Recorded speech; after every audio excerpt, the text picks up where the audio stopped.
Hi, നമസ്കാരം. നമ്മുടെ ദിലീപ് നായനായിട്ടുള്ള പുതിയ ചിത്രമാണ് തങ്കമണി.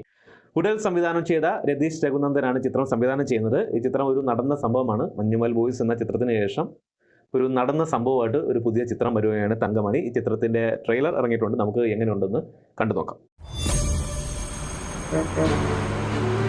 നീ ഏത് സ്ഥലത്താ? സൗദിയിലാ.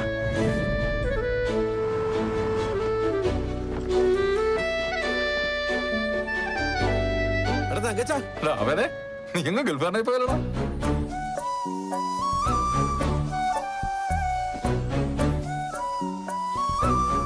എന്നാടി തേച്ച് മാച്ചു കളയോ?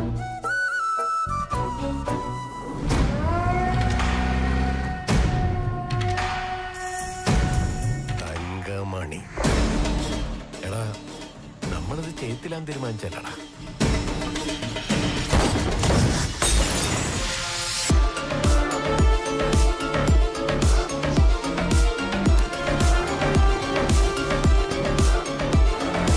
കേസ് എങ്ങനെ അവസാനിപ്പിക്കണമെന്ന് എനിക്കറിയാം. കണ്ട കാട്ടിക്കൊണ്ടേ കളയാൻ എനിക്ക് അവളെ കളഞ്ഞു കിട്ടിയതാണ്.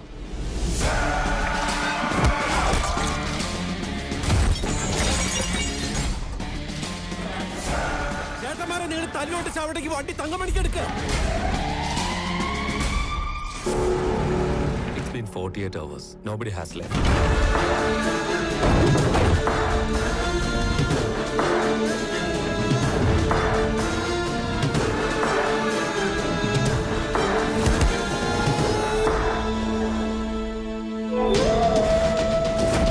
സൂക്ഷിച്ചു നോക്കടാ.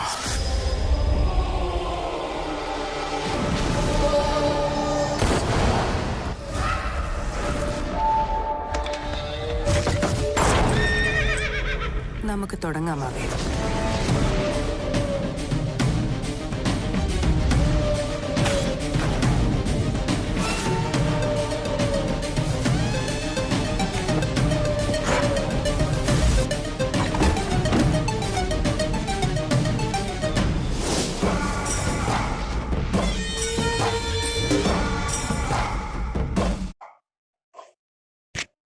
സംഭവം വലിയ കുഴപ്പമില്ലാത്ത തരക്കേടില്ലാത്ത ഒരു ട്രെയിലർ എന്ന് എനിക്ക് തോന്നിയുള്ളൂ.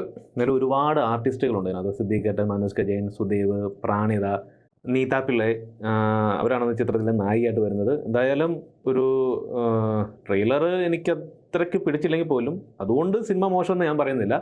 സിനിമ നല്ലൊരു സിനിമയായി മാറണം. കാരണം ഈ തങ്കമണി എന്നൊരു സ്ഥലത്ത് നടന്ന ഒരു സംഭവത്തെ ബേസ് ചെയ്തിട്ടുള്ള സിനിമയാണ്. എനിക്ക് ട്രെയിലർ കണ്ടപ്പോൾ ഏകദേശം ഇതൊരു റിവെഞ്ച് സ്റ്റോറി ആയിട്ട് മാറിയെന്നായിട്ട് തോന്നിയിട്ടുണ്ട്. കാരണം തങ്കമണി എന്ന സ്ഥലത്ത് ആ ഒരു സംഭവങ്ങൾ നടന്ന് അതിനെതിരെ പ്രതികാരം വീട്ടാൻ വരുന്ന ഒരു ദിലീപേട്ടനെ അതിനകത്ത് കാണിക്കുന്നുണ്ട്. അതുകൊണ്ടൊരു എന്തോ ഒരിത് എന്തായാലും ഈ സിനിമ ഗംഭീരമാകട്ടെ എന്ന് നമുക്ക് ആശംസിക്കാം.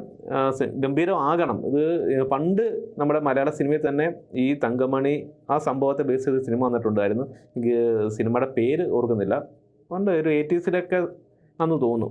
ഭയങ്കര ഭീകരതയും ഇമോഷൻസും ഒക്കെ കണക്ട് ചെയ്തിട്ടുള്ളൊരു സിനിമയാണ്, അല്ലെങ്കിൽ കഥയാണ് ഇത് തങ്കമണി എന്നാൽ. ഞാനതിൻ്റെ കഥ, അതായത് തങ്കമണിയിൽ എന്താണ് സംഭവിച്ചതിനെ കുറിച്ചുള്ള കുറച്ച് കഥകളൊക്കെ ഞാൻ കേട്ടിട്ടുണ്ട്. ആ ഒരു പശ്ചാത്തലം വെച്ച് നോക്കുമ്പോൾ ഇച്ചിരി എന്താ പറയുക, എനിക്ക് ട്രെയിലർ കണ്ടപ്പോൾ തന്നെ തോന്നിയത് നേരത്തെ പറഞ്ഞ പോലെ തന്നെ തങ്കമണി എന്ന സ്ഥലത്തുണ്ടായ സംഭവത്തെ ആ ഒരു യഥാർത്ഥ സംഭവത്തിൻ്റെ കൂടെ തന്നെ ഒരു 30-40% കുറച്ച് സിനിമാറ്റിക് പരമായിട്ടുള്ളതും അല്ലെങ്കിൽ തിരക്കഥാകൃത്ത് കുറച്ചും കൂടെ കൈ നീട്ടാനുള്ള കുറച്ച് സംഭവങ്ങളൊക്കെ ചേർത്ത് ഒരു റിവെഞ്ച് സ്റ്റോറി പോലെയാണ് എനിക്ക് തോന്നിയത്.